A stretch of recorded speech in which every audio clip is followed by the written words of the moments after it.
Dolores. Hello. Hello. Walter.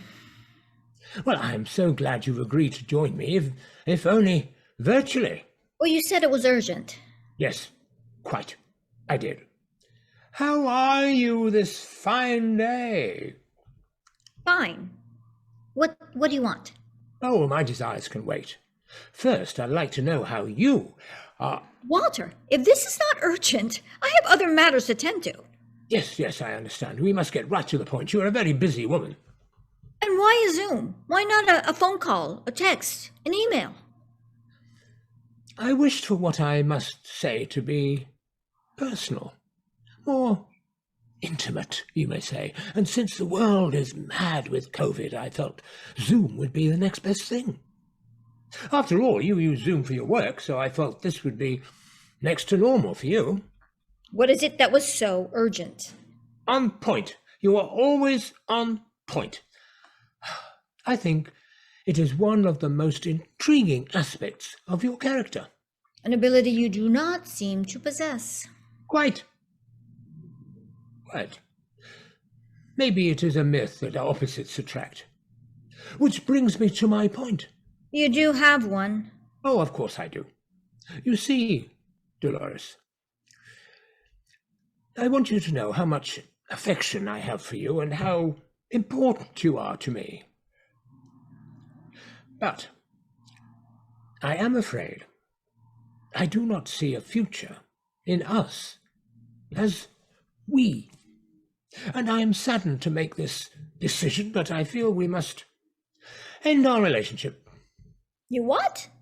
Well, I knew it would come as a shock, but I do not feel it is working out. You don't feel what's working out? Our relationship.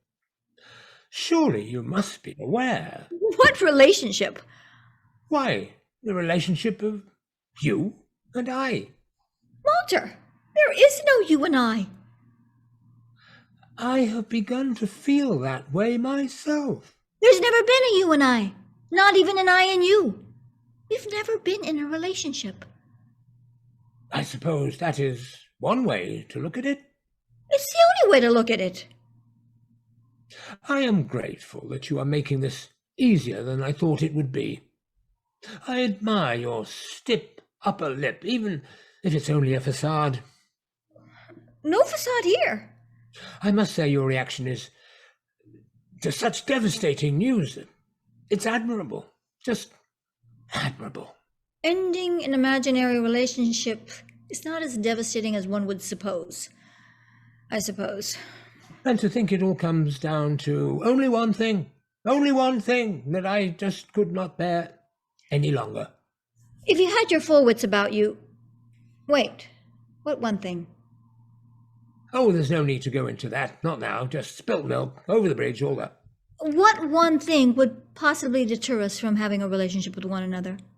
Well, it is not pertinent, not now. No reason to quarrel over such things. No quarreling. I believe I deserve to know. After all, you're breaking up. Well, I want to know. Well, if you insist. I feel you are a rather cold person. What? You have always been very aloof.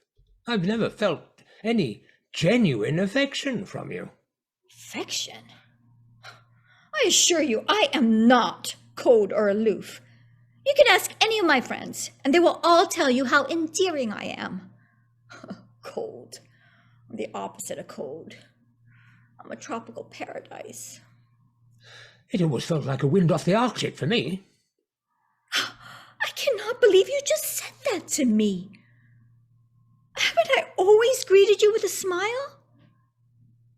Yes, on several occasions you have, but there always seemed to be an underlying strain clinching at your jawline. Well, that's because I'm always under a lot of pressure at these social events.